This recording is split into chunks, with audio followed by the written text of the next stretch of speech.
tugaskan untuk selama semester 1, dan kita juga sudah membagi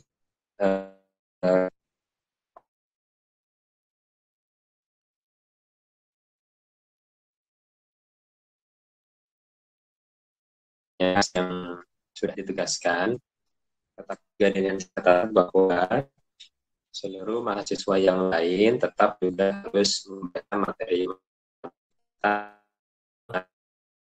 akan makalahnya yang disampaikan kelompok yang lain, apa yang disampaikan oleh kelompok yang lain tidak kosong sama sekali, tidak paham sama sekali, supaya diskusinya bisa berjalan dan proses apa namanya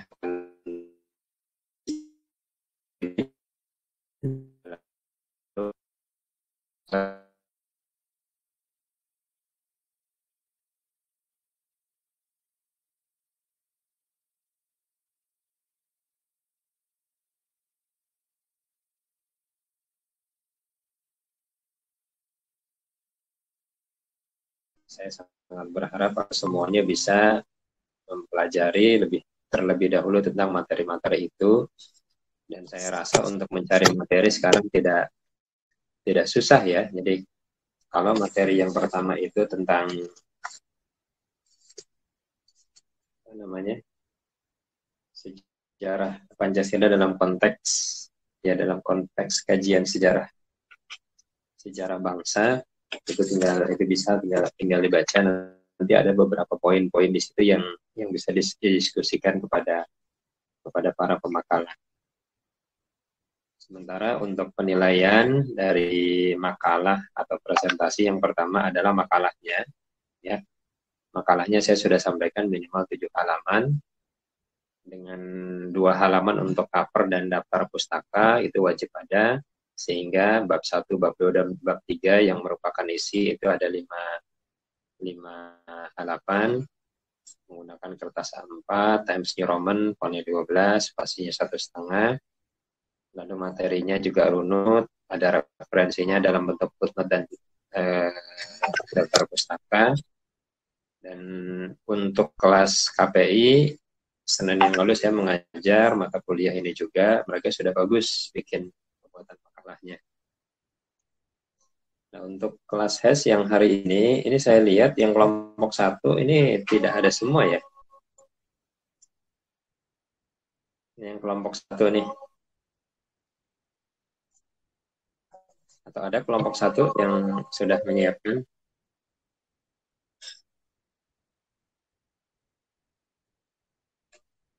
Kayaknya orangnya nggak ada tuh.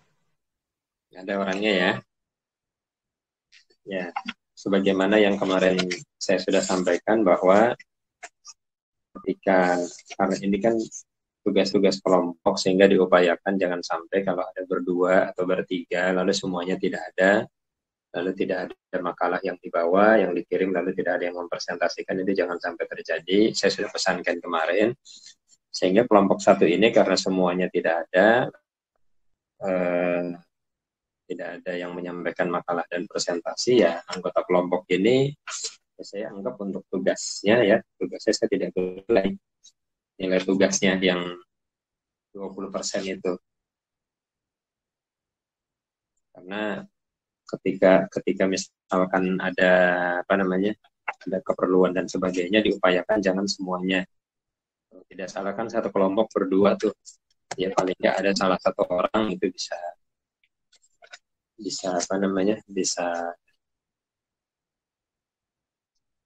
salah satunya untuk tetap hadir, supaya tugas makalah dan presentasinya tidak hilang sama sekali. Baik, kalau begitu saya langsung menyampaikan materinya, sehingga nanti silakan dari materi ini baru kita akan diskusi.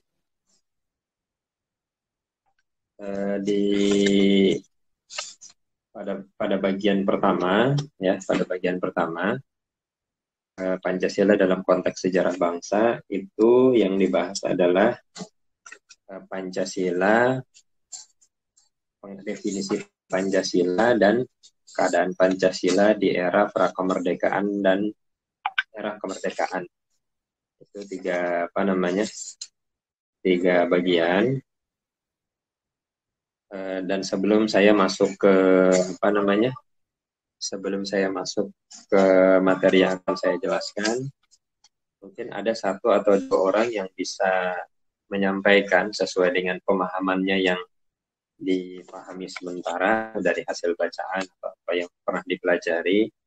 Ada yang bisa menyampaikan definisi Pancasila, satu atau dua orang. Silakan sebutkan namanya.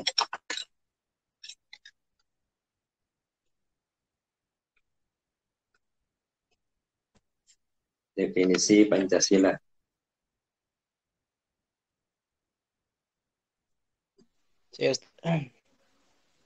Siapa namanya? Arwan, Ustadz. Oh, Arwan, ya. Kan Arwan. Definisi Pancasila ya, Ustadz ya? Ya. Iya, Pancasila itu kan dari dua, bentar, Ustadz. Terdiri dari dua kata ya, Ustadz. Satu panca dan sila. Panca itu kan dasar. Sementara sila itu 5. Jadi 5 dasar. Ya.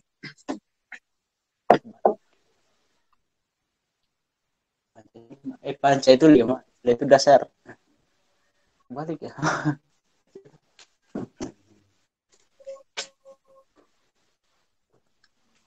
Yang dasar itu yang mana? Ini pendefinisian secara etimologinya atau secara terminologinya, Ustaz? Ya, etimologi dulu, lalu berikutnya terminologi, lalu yang berikutnya pendapat dari para ahli. Biasanya begitu kalau definisi. Oh iya, siap, Ustaz. Soalnya kalau yang ada buku atau ada makalah yang bisa dibaca, boleh sambil dibaca, dilihat untuk kita dengar. Iya, Ustaz. Jadi panca itu artinya 5.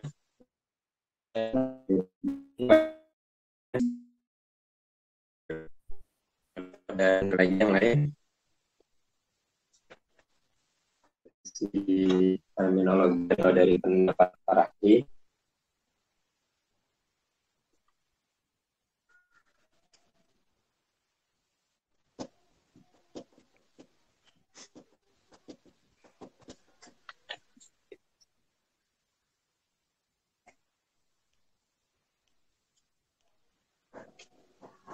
Ada Faiz?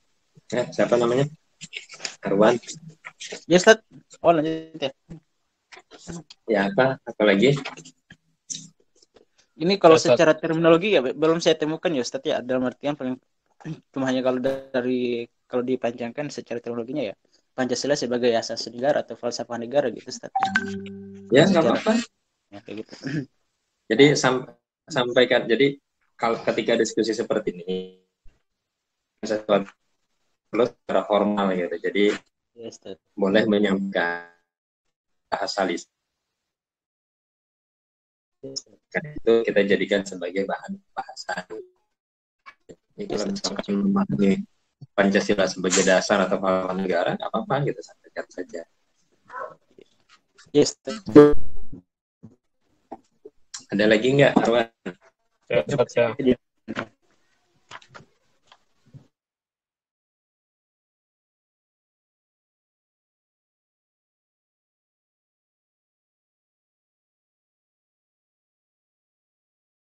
Itu secara etimologis adalah berasal dari bahasa Sanskerta, yang dari bahasa Brahmana. Bahasa rakyat biasa adalah bahasa Kerta. Menurut Muhammad Yamin adalah dalam bahasa Sanskerta perkataan Pancasila memiliki 2 macam arti, secara tekstual ataupun leksikal. Panca artinya 5. Sila spokal pendek artinya batu sendi, alas atau dasar. Sila vokal 2, pendek artinya peraturan tingkah laku yang baik, yang penting, yang senonoh. Kata-kata tersebut kemudian dalam bahasa Indonesia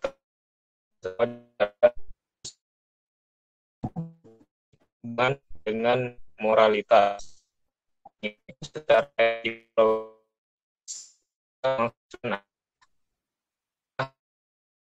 maksudnya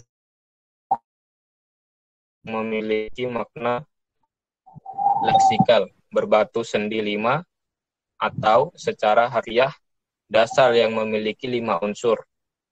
Adapun istilah Pancasila dengan huruf Dewanagari bermakna 5 aturan tingkah laku yang penting.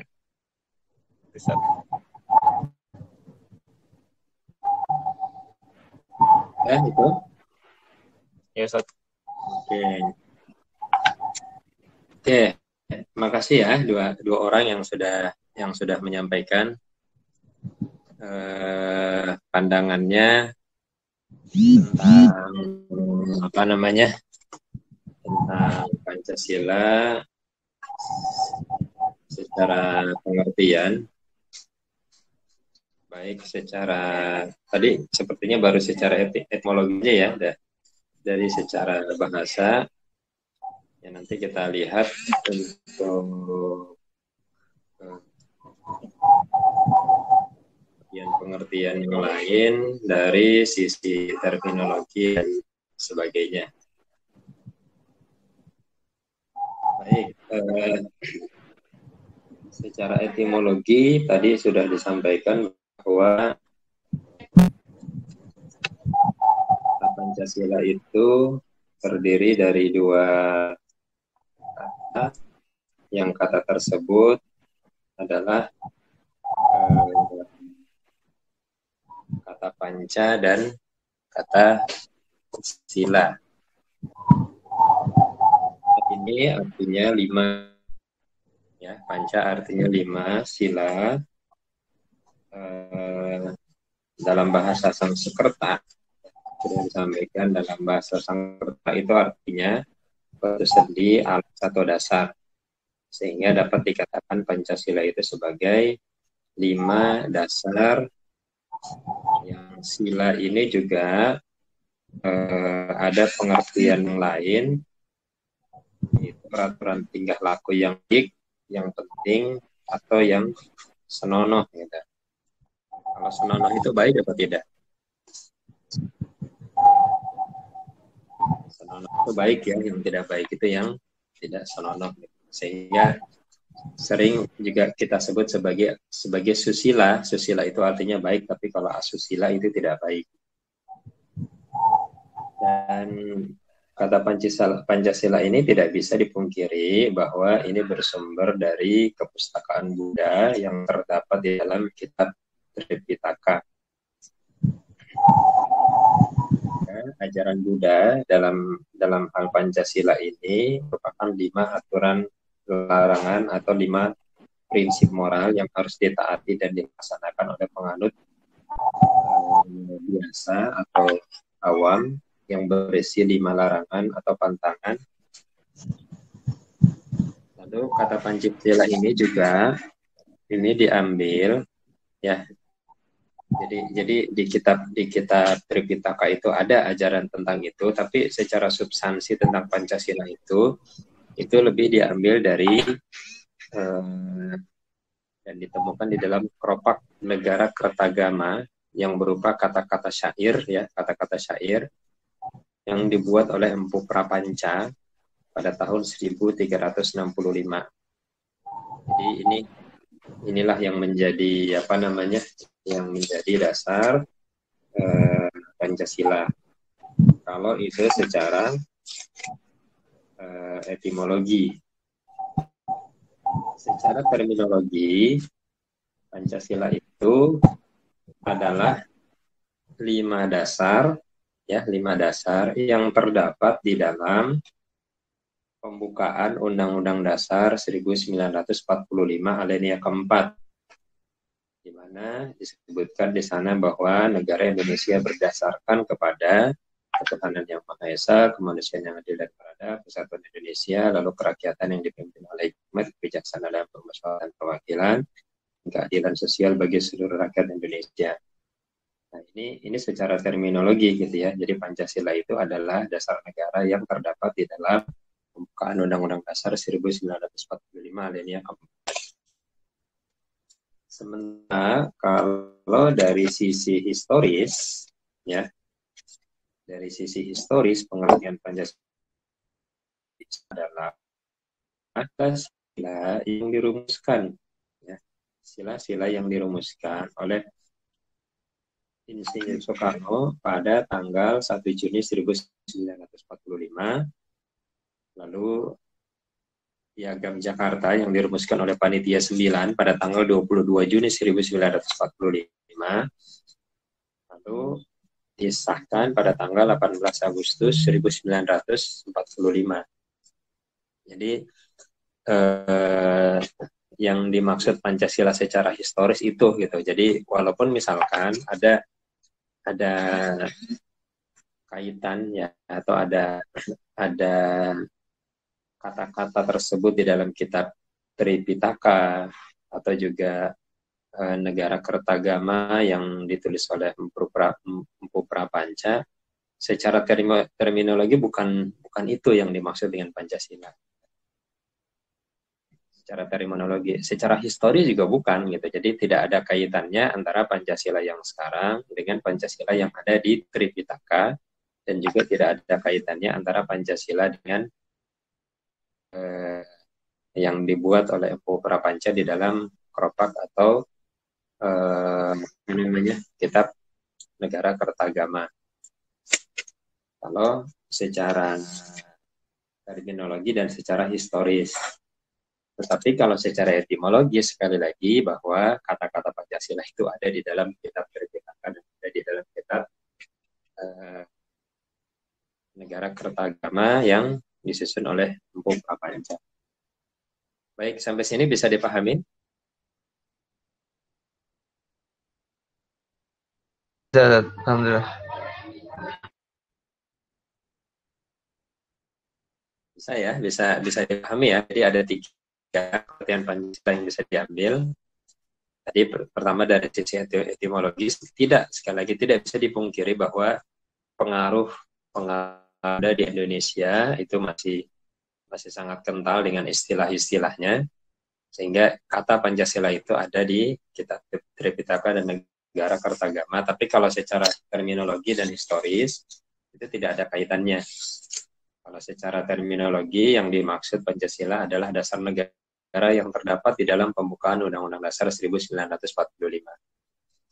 Sementara secara historis Pancasila itu adalah yang disampaikan oleh Insinyur Soekarno pada tanggal 1 Juni, ya, pada tanggal Juni 1945, lalu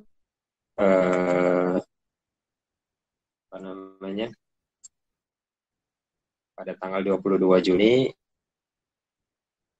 1945 oleh Panitia 9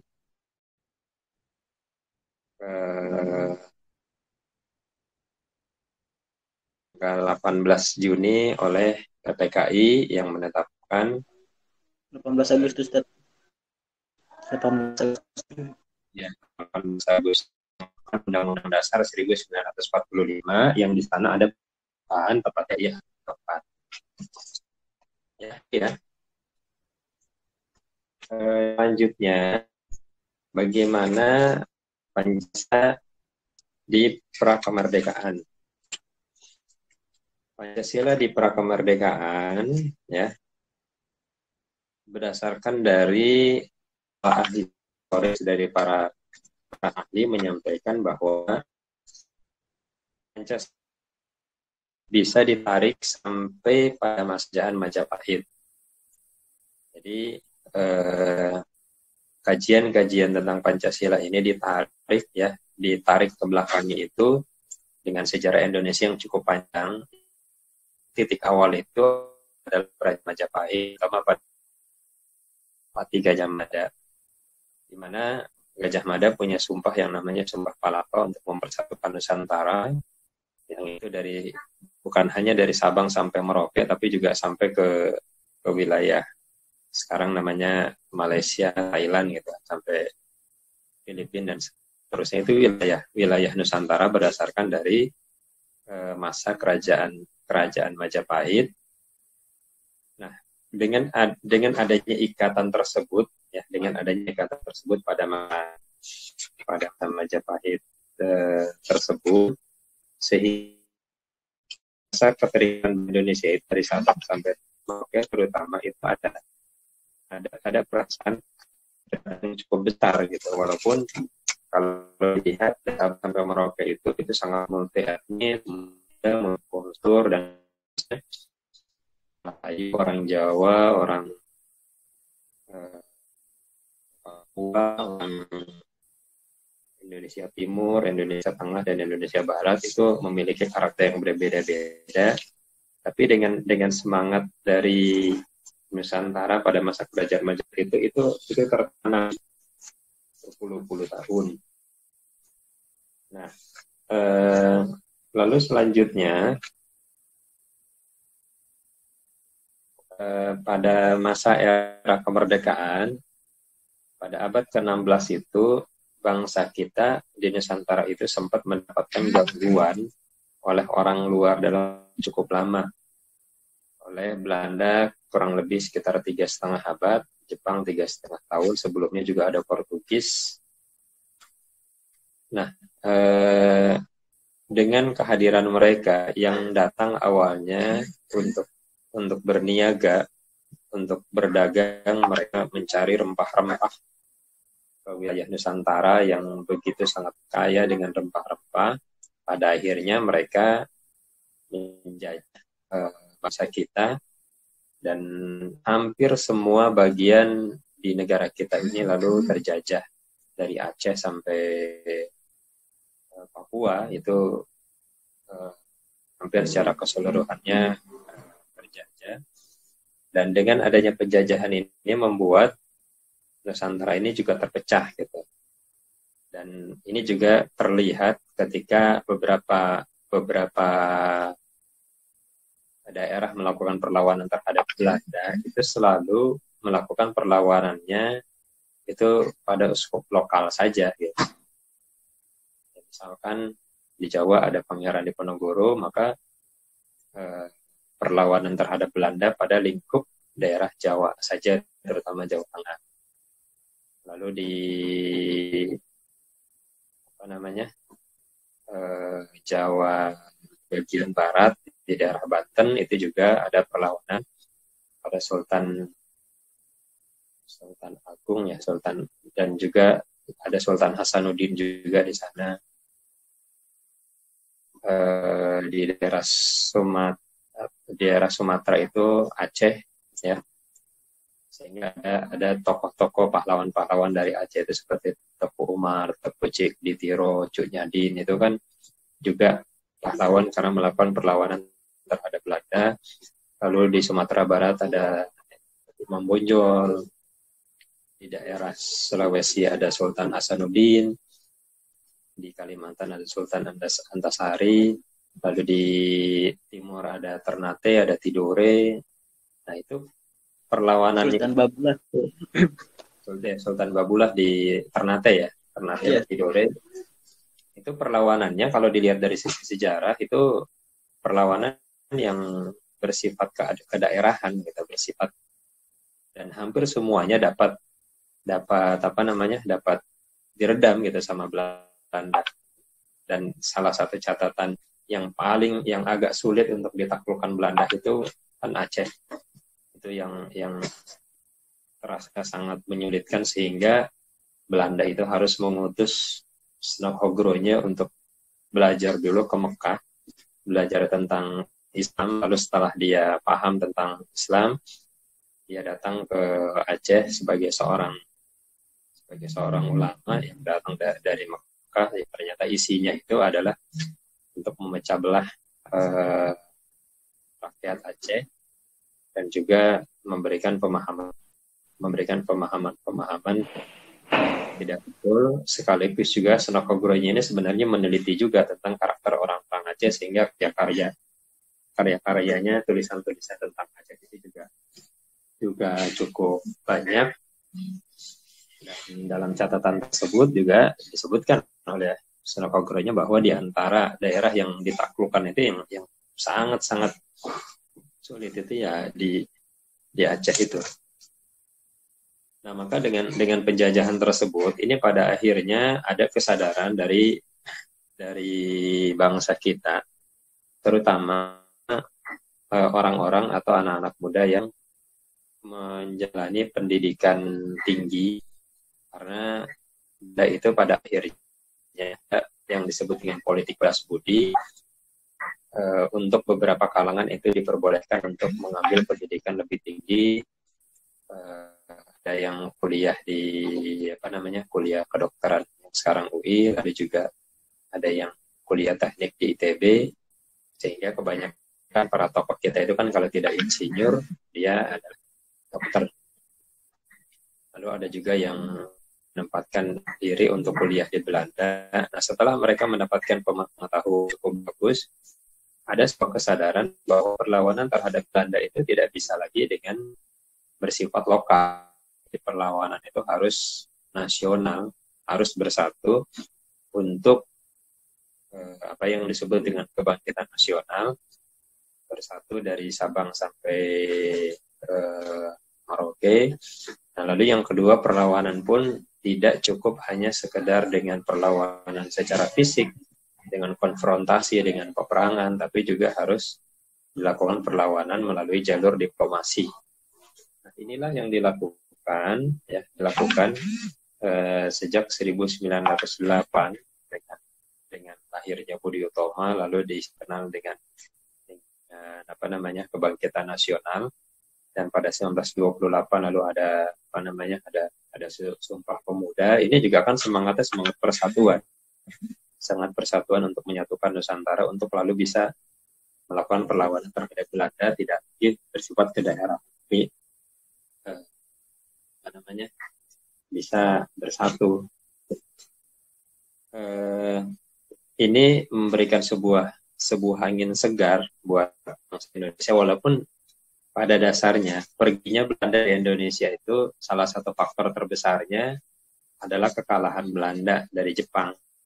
Di dalam Perang Dunia Kedua itu Belanda kalah dengan Jepang, sehingga salah satu bagiannya adalah Belanda harus angkat kaki dari Indonesia dan Jepang yang masuk. Dan inilah yang diistilahkan di dalam beberapa pelajaran sejarah bahwa begitu Belanda pergi, Jepang yang masuk.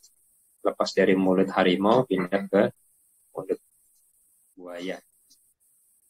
Jadi sama saja begitu Jepang datang, karena dia kebetulan menang beserta dengan Jerman ya. Jadi Nederland diserbu oleh tentara Jerman pada 5 Mei 1940 dan jatuh pada tanggal 10 Mei 1940, sehingga Belanda pergi meninggalkan Indonesia dan Jepang yang masuk. Nah, ketika Jepang masuk, Jepang ini masih merasa ada kedekatan dengan Indonesia, karena Indonesia ini termasuk wilayah Asia. Jadi ada rasa sama-sama Asia dengan Indonesia gitu. Berbeda dengan Belanda yang mereka itu adalah orang Eropa, berasal dari benua seberang gitu, benua yang lain. Tapi kalau Jepang ini masih satu benua dengan Indonesia, sehingga Jepang begitu hadir itu masih menjanjikan akan memberikan kemerdekaan kepada Indonesia. Jadi kalau Belanda tidak, tapi kalau Jepang ini menjanjikan. Jadi menjanjikan nanti Indonesia akan diberikan kemerdekaan, dan di antara beberapa bentuknya juga adalah melatih para pemuda Indonesia untuk dijadikan tentara, ya, yang disampaikan bahwa itu akan dijadikan tentara Indonesia. Tapi walaupun pada sisi yang lain sebenarnya tentara pribumi itu yang dilatih juga untuk kepentingan mereka ketika harus menghadapi tentara Belanda. Nah, salah satu bentuk janji mereka itu adalah dibentuklah BPU PKI. badan penyelidik usaha-usaha persiapan kemerdekaan, atau Jepang menyebutnya sebagai Dokuritsu Zunbi Tyosakai. Disebutkanlah di situ susunan badan penyelidik. Ketuanya ada Dr. Rajiman Widyodiningrat, lalu ada RP Suroso, dan ada 60 orang anggota biasa. Lalu bangsa Indonesia tidak termasuk ketua dan ketua muda yang kebanyakan berasal dari Pulau Jawa. Antaranya di situ ada Insinyur Soekarno, ada Muhammad Yamin, ada Ki Hajar Dewantara, Ki Bagus Hadipomo. Jadi ada sekitar 60 anggotanya. Nah, karena Indonesia sudah dijanjikan akan merdeka, maka BPUPK ini bertugas untuk mempersiapkan kelengkapan sebagai sebuah negara. Nah, maka pada tanggal 29 Mei 1945, BPUPKI bersidang. Di sini Muhammad Yamin lalu menyampaikan pidato dan gagasannya sebagai sebuah persiapan Indonesia merdeka. Sebagai sebuah persiapan Indonesia merdeka, lalu Muhammad Yamin menyampaikan rumusan atau gagasan dasar negara, di mana disebutkan di situ yang pertama ada 5 ya dasar negara gagasan yang disampaikan oleh Muhammad Yamin. Yang pertama adalah peri kebangsaan, yang kedua peri kemanusiaan, 3 peri ketuhanan, 4 peri kerakyatan, dan 5 kesejahteraan rakyat. Ini yang disampaikan oleh Muhammad Yamin di dalam pidatonya sebagai sebuah usulan untuk merumuskan dasar negara. Lalu pada tanggal 31 Mei 1945, Mr. Supomo yang mendapatkan kesempatan untuk menyampaikan pidatonya, di mana yang pertama Supomo menyampaikan 3 teori negara. Yang pertama teori era perseorangan, lalu yang kedua teori negara khas, ya, dan yang ketiga teori negara integralistik. Teori negara perseorangan ini banyak dianut oleh Eropa dan Amerika, yang ini lebih cenderung ke liberal, ya, individualis. Sementara teori negara kelas ini banyak dianut oleh negara-negara komunis, karena memang ini diajarkan oleh Karl Marx, Engels, dan Lenin. Sementara paham negara integralistik ini adalah paham negara yang tidak negara perseorangan dan juga tidak negara kelas, dan juga ada kecenderungan untuk mencari jalan tengah dari dua hal tersebut. Sehingga Muhammad Supomo ini lalu juga menyampaikan rumusan dasar negara berdasarkan dari bentuk negara integralistik. Yang pertama persatuan, yang kedua kekeluargaan, ketiga keseimbangan akhir dan batin, lalu keempat musyawarah, dan kelima keadilan sosial. Ya, jadi ini yang disampaikan oleh Supomo. Lalu pada tanggal 1 Juni 1945, ini dalam sidang BPUPKI juga yang berkesempatan untuk menyampaikan gagasannya dalam pidatonya itu adalah Insinyur Soekarno. Dan Insinyur Soekarno ini telah menyebutkan 5 asas itu sebagai nama Pancasila. Gitu. Jadi Muhammad Yamin dan Supomo sudah mengusulkan dasar negara yang poinnya juga ada 5, tapi belum menyebutkan itu sebagai Pancasila. Jadi belum diberi nama dan juga belum disebutkan itu sebagai Pancasila. Tetapi Soekarno menyampaikan 5 gagasannya ini sudah menyebutnya sebagai Pancasila. Sehingga inilah yang dijadikan dasar oleh pemerintah sekarang bahwa hari lahir Pancasila itu adalah tanggal 1 Juni. Kenapa? Karena di pidato Soekarno tanggal 1 Juni itu 5 sila ini dinamakan. Walaupun kalau misalkan kita melihat 5 sila yang digagas oleh Soekarno itu belum sama persis seperti yang Pancasila sekarang, seperti ketuhanan yang Maha Esa, itu ada di poin kelima. Lalu kebangsaan Indonesia, mufakat dan atau demokrasi, kesejahteraan sosial, ini juga bahasanya belum bahasa yang sekarang. Tetapi Soekarno sudah menyebutkan itu sebagai Pancasila. Nah, lalu yang berikutnya di tanggal 22 Juni, ya, di tanggal 22 Juni 1945, di situ ada panitia 9 yang merumuskan, ya, ada panitia 9 yang merumuskan sebuah piagam yang disebut dengan Piagam Jakarta. Yang ini juga, ya, yang ini rumusan ini tetap dinamakan Pancasila, tetapi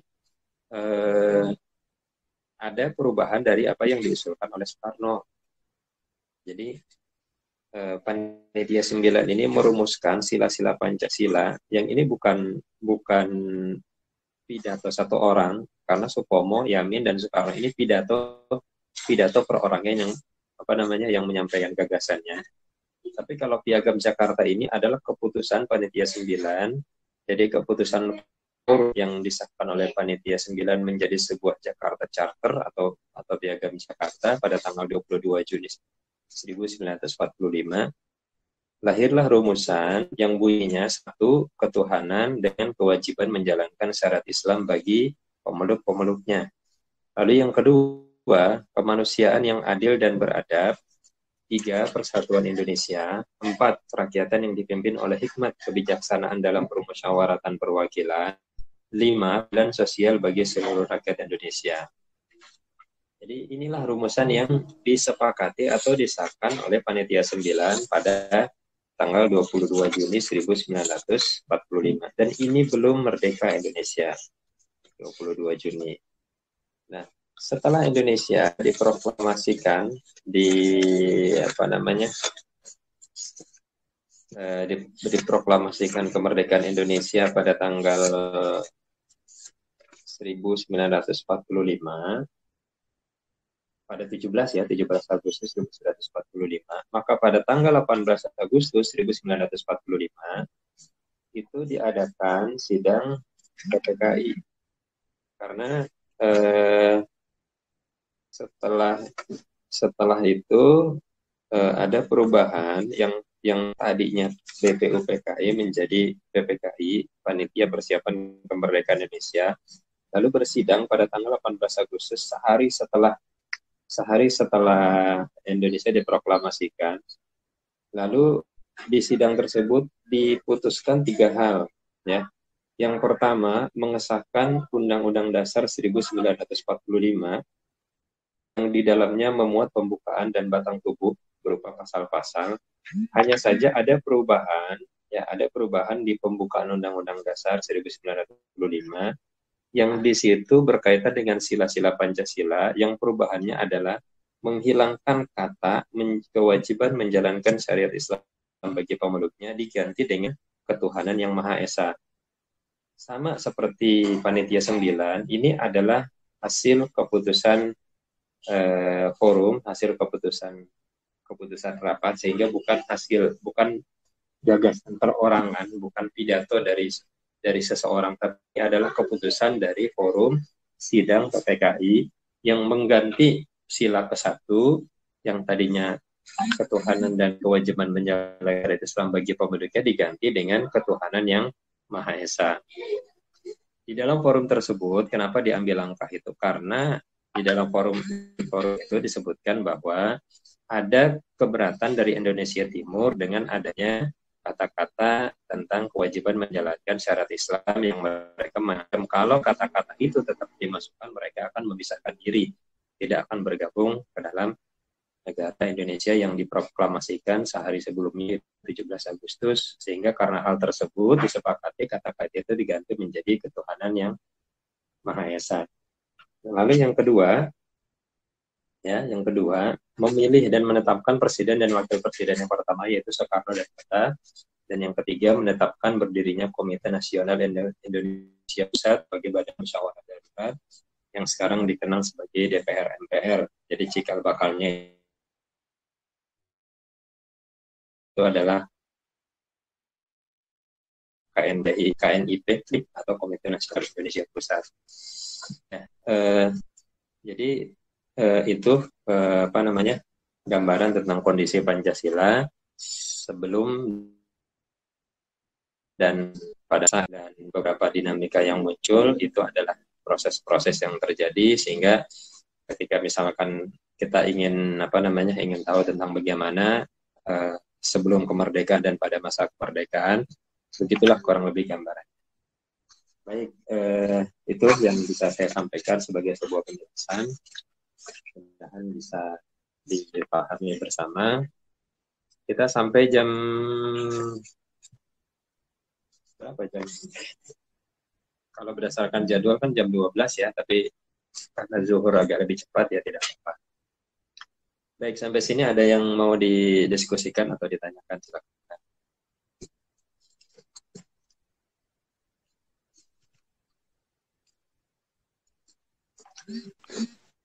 Saya Ustaz. Ya, siapa namanya? Masih sama Ustaz. Yang sama itu siapa? Arwan Ustaz. Arwan, ya. Gimana Arwan? Ya, bicara sejarahnya dulu Ustaz ya. Bicara kebangkitan tadi. Apa namanya, kebangkitan nasionalisme itu. Nah, ini yang menjadi pertanyaannya Ustaz, kan ada versi sejarah ya Ustaz. Ini ada sejarah yang menolak bahwa Budi Utomo itu bagian daripada pencetus atau cikal bakalnya lahirnya apa namanya gerakan kebangkitan ini ya nasional Ustaz. Iya. Terus versi lain bahwa itu menolak bahwa yang pertama menjadi cikal bakal adanya gerakan kebangkitan nasional itu ya dari Serikat Islam yang tahun 905 ya Ustaz, sebelum Budi Utomo itu. Iya. Nah, terus yang kemudian seperti yang dilansir juga dari perkataan Sansori dan Muhammad Nasir dalam sidang konstituante itu Ustaz. Nah, itu mereka membantah dalam persoalan bahwa yang menjadi giroh pemersatu itu adalah dari gerakan Islam itu sendiri, bukan dari gerakan-gerakan seperti yang dibawa yang tadi, sejarah itu. Yang diversikan adalah gerakan apa? Gerakan-gerakan yang kayak macam tadi Budi Utomo. Budi Utomo ini kan bersifat ningrat dia, khusus ke Jawaan, nggak skala nasional dia, khusus ke orang Jawa aja gitu. Dan juga mahasiswa-mahasiswa yang ya yang mempersatukan apa? Nah, Sansori? Iya. Nah, kata Sansori yang mempersatukan apa? Kan bukan Budi Utomo gitu. Iya. Tapi dari gerakan-gerakan Islam itu sendiri ya, Ustaz, dari seperti Serikat Islam tadi. Iya. Okay. Bahkan jauh dari itu seperti apa namanya tadi yang Ustaz sebutkan tadi ya, seperti di Sumatera Barat yang Imam Bonjol Ustaz ya. Di Sumatera tadi apa namanya? Umar ya Ustaz. Hasanuddin dan semacam, di situ yang menjadi cikal bakalnya lahir gerakan nasional itu sebenarnya gitu. Nah, makanya yang kemudian menurut Ustaz yang versinya itu kira-kira yang paling apa namanya akurat, yang paling benar lah gitu ya, yang paling real gitu Ustaz. Kira-kira yang mana versi Ustaz aja kayak gitu. Terus yang kemudian pertanyaan keduanya, kenapa dalam fase sidang BPUPKI yang diajukan itu kenapa harus dari golongan nasionalis itu, nasionalis sekuler gitu ya, seperti Supomo, terus Muhammad dan Soekarno, kenapa nggak dari golongan nasionalis Islami gitu Ustaz? Kenapa nggak dimajukan gitu? Yang kemudian kan menjadi dari dasar mereka yang apa namanya rumusan negara yang mereka apa namanya tawarkan itu yang kemudian menjadikan sebagai apa namanya materi di dalam panitia, rumusan panitia itu Ustaz. Itu harus ke yang lain gitu mungkin Ustaz. Ya.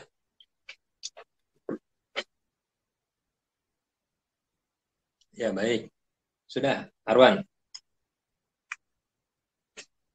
Sudah Ustaz. Apa yang saya sampaikan tadi, ya, apa yang saya sampaikan tadi itu memang adalah materi-materi dan runutan-runutan yang bersifat standar, ya, bersifat standar kurikulum untuk mata kuliah pendidikan Pancasila. Yang kurikulum lembaga pendidikan formal itu kan pasti yang disampaikan sesuai dengan versi pemerintah, gitu. Jadi ini yang saya sampaikan ini adalah runutan dan juga argumentasi versi dari pemerintah.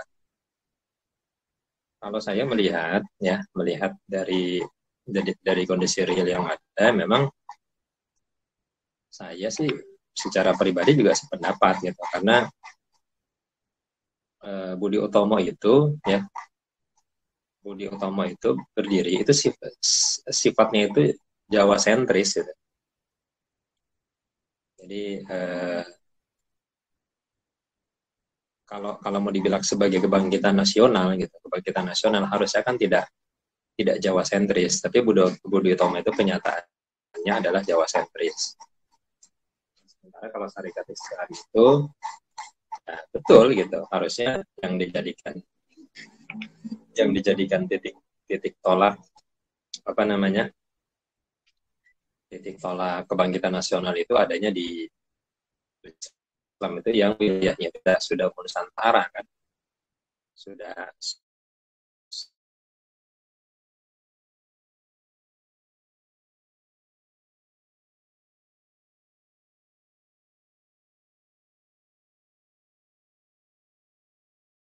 ada hal-hal tertentu yang sifatnya ini memang sebuah dari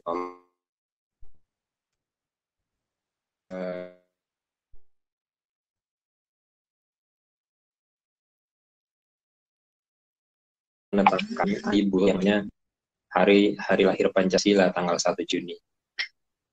Hari lahir Pancasila tanggal 1 Juni akan dijadikan sebagai tanggal merah, sebagai sebuah penghormatan terhadap Pancasila. Hanya saja yang jadi persoalan, apa betul bisa dikatakan bahwa 1 Juni itu ya hari lahirnya Pancasila? Dengan argumentasi dari pemerintah menetapkan tanggal 1 Juni itu karena pada tanggal 1 Juni itulah lalu Soekarno menyebutkan adanya istilah Pancasila. Tetapi kalau dilihat dari sila-sila yang diajukan oleh Soekarno itu agak berbeda gitu, justru agak jauh berbeda. Kenapa misalkan tidak lalu dijadikan tanggal 18 Agustus? Karena tanggal 18 Agustus itulah disahkannya Undang-Undang Dasar 1945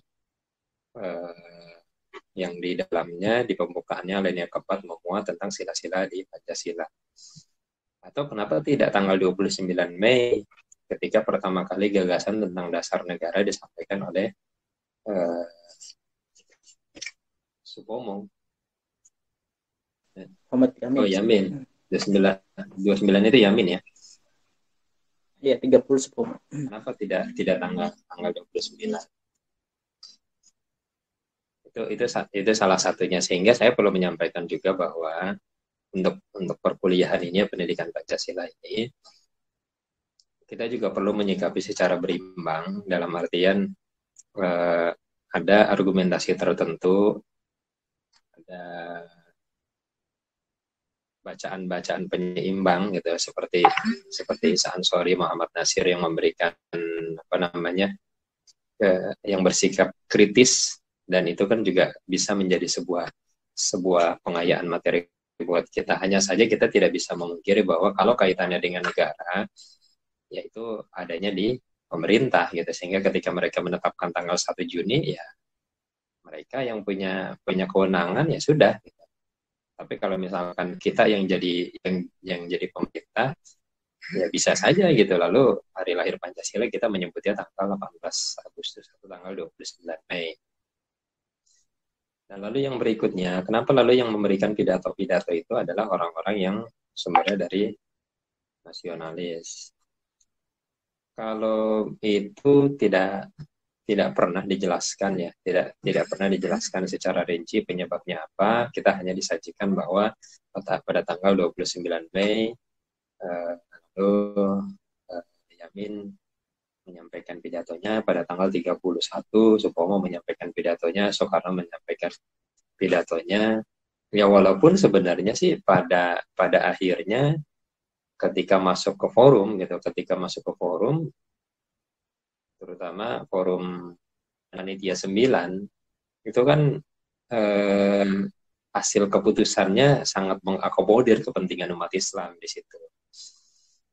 Termasuk di dalamnya misalkan ada kewajiban menjalankan syariat Islam itu. Jadi pidato-pidato mereka itu ya sebenarnya juga nggak terlalu ini gitu, hanya sekedar pembuka gagasan-gagasan saja. Walaupun sebabnya kenapa bukan dari kalangan Islam yang pidato, nah itu yang karena ini sifatnya sejarah, kita belum pernah gitu mendapatkan sajian sebabnya itu, apakah ada sebab tertentu, apakah ada sabotase, ada apa. Dan buat saya itu secara pribadi pidato itu tidak terlalu problem, tapi justru yang jadi problem itu adalah sidang PPKI di tanggal 18 itu ketika lalu ambil sebuah keputusan menghilangkan 7 kata yang tersebut dari Piagam Jakarta itu. Dan ini juga perlu ditelaah lebih lanjut, apakah di sini lalu ada sabotase, lalu ada apa namanya, ada cara-cara yang tidak fair di sana, sehingga atau bisa jadi juga kalau versi pemerintah ya memang ini adalah rumusan yang paling bagus gitu. Ini adalah rumusan yang paling bisa mengakomodir secara keseluruhan, sehingga menjalankan syariat itu disimpulkan dengan ketuhanan yang Maha Esa, yang secara prinsip sebenarnya yang menganut sistem ketuhanan yang Maha Esa itu kan cuma Islam saja gitu. Kristen yang menganut Trinitas, lalu Hindu, Buddha menganut Trimurti gitu kan. Itu apa namanya, agama-agama yang tidak murni ketuhanan yang Maha Esa. Lalu dibentuk juga sebagai sebuah kompensasi karena menjalankan syariat, lalu dibentuk Menteri Agama, gitu, Departemen Agama, yang di situ bisa mengakomodir kepentingan Islam. Jadi saya juga berharap nanti disikapi materi perkuliahan ini dengan berimbang ya. Jadi saya akan memulai untuk menyampaikan materi-materi sesuai dengan standar yang ada, termasuk juga searching gitu. Jadi materi-materi tentang pendidikan Pancasila ini akan ditemukan materi-materi yang standar gitu, walaupun nanti bisa dibuat penyimbang. Ya begitu. Siap, Ustaz.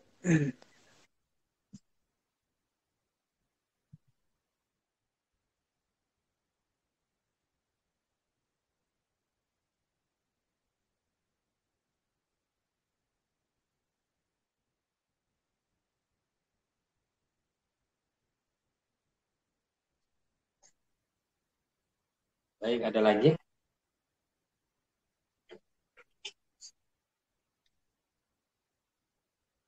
Ada lagi dari yang lain? Ini sebenarnya materi yang cukup menarik ya. Cuma ya memang mesti diimbangi dengan bacaan awal gitu. Jadi kalau tidak diawali dengan bacaan awal yang ngeblank gitu. Jadi ya silakan. Siapa namanya?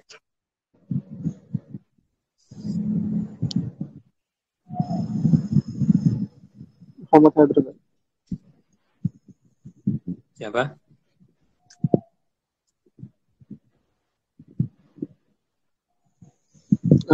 Jadi ketika dulu waktu SMP dan SMA itu mungkin pelajaran Pancasila ini masuknya pelajaran apa istilahnya? Apa Pak? Iya, PKN. Itu ketika para guru menjelaskan bahwa yang saya dengar itu ya, mereka rata-rata mengatakan bahwa Indonesia ini merdeka karena berperang dengan menggunakan bambu runcing. Kalau setelah saya membaca itu faktor utamanya emang benar saja. Karena Perang Dunia Kedua itu kekalahan Belanda itu kuat itu apa pengaruh Belanda pergi ke Indonesia ini. Yang pertama tinggal. Terima kasih.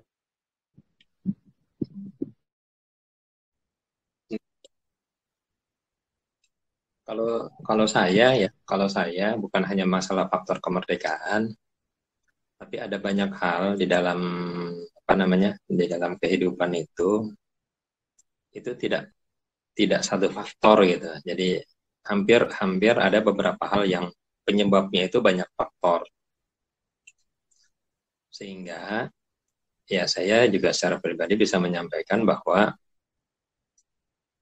eh, perjuangan rakyat Indonesia baik dalam konfrontasi atau pertempuran, jalur diplomasi. Lalu ada kekalahan Belanda terhadap Jepang, yaitu adalah faktor-faktor yang mendukung, gitu, faktor-faktor semua yang mendukung sehingga pada tanggal 17 Agustus itu Indonesia bisa merdeka. Karena hanya dengan satu faktor saja juga mungkin bisa jadi nggak jadi. Jadi misalkan karena Belanda kalah saja gitu ya, karena Belanda kalah saja dari Jepang gitu ya. Termasuk juga Jepang juga akhirnya kalah juga ya. Dia karena dibom oleh Amerika, itu kan faktor juga gitu. Tapi sebabnya hanya itu saja juga tidak juga gitu. Karena kalau misalkan Indonesia juga tidak punya kekuatan, tidak konfrontasi, lalu juga tidak mengambil langkah-langkah strategis, ya nggak bisa juga gitu. Indonesia melakukan konfrontasi tanpa ada kekalahan Jepang dan kekalahan Belanda, ya itu juga sama seperti itu. Ya bahkan salah satu faktornya itu kan akhirnya tanggal 17 Agustus proklamasi itu dibacakan, itu ada faktor yang lain juga, faktor kaum muda. Karena ketika itu para tokoh itu kan terpecah dua, ada kaum muda, ada kaum tua. Kaum tua ini karena dia melalui jalur diplomasi itu sudah dijanjikan oleh Jepang akan diberikan kemerdekaan, maka ketika Jepang mundur karena Nagasaki dan Hiroshima dibom oleh Amerika, kalangan tua itu tetap mau menunggu gitu. Karena walaupun Jepang sudah menarik diri, tapi masih ada sisa-sisa, masih ada sebagian-sebagian. Nah, karena Jepang juga sudah menjanjikan akan memerdekakan, ya tidak perlu lah. Jadi tunggu saja, nanti juga kemerdekaannya akan dikasih. Nah, kalangan muda tidak mau. Bagi kalangan muda, ini kesempatan untuk memproklamasikan. Oh juga setelah diproklamasikan bukan berarti langsung aman gitu kan, bukan langsung. Tapi proklamasi ini akan menjadi titik tolak untuk membangun sebuah sikap bahwa kita itu sudah merdeka, sudah diproklamasikan tanggal 17. Dan untuk melakukan itu kan kaum muda sampai harus menculik Soekarno ke Rengas Dengklok. Dan di Rengas Dengklok itu banyak cerita-cerita juga sampai ada yang menyampaikan sampai Soekarno itu ditodongkan senjata gitu supaya dia mau memproklamasikan. Dan saya juga yakin dengan konfrontasi lalu juga Jepang yang sudah mundur karena tanpa faktor kalangan muda juga mungkin nggak jadi juga gitu akan merdeka di tanggal 17. Dan pada kenyataannya kan setelah Jepang mundur karena dibom oleh Amerika, perlahan juga Jepang menyingkir. Akhirnya kan Belanda juga datang lagi. Jadi Belanda datang lagi karena sudah diproklamasikan, maka semangatnya adalah semangat mempertahankan kemerdekaan. Terjadilah apa yang disebut dengan agresi militer Belanda ke-1, agresi militer Belanda ke-2. Belum lagi datangnya tentara sekutu ke Surabaya sehingga terjadilah pertempuran 10 November. Nah, itu faktor-faktor semuanya gitu. Jadi kalau menurut saya kita tidak bisa lalu menyebut hanya satu faktor saja. Jadi beberapa faktor ini saling melengkapi sehingga keseluruhan faktor ini menjadikan satu hasil yaitu kemerdekaan. Baik diproklamasikannya tanggal 17 maupun dipertahankannya setelah itu dengan berbagai macam pertempuran yang dilakukan bisa sampai hari ini. Ya, itu ya.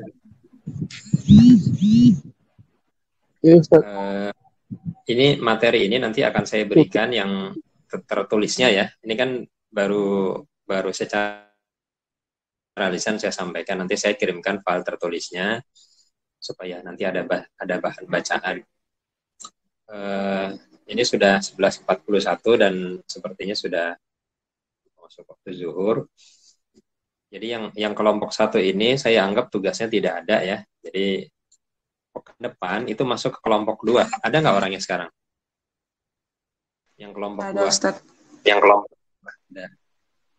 Ada. Kelompok 2. Kayaknya kelompok saya 2 sendiri. Siapa itu?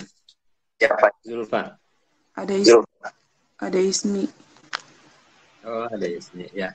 Jadi buat kelompok 2 itu nanti Pancasila di era Orde Baru, Orde Lama, Orde Baru, dan Reformasi ya.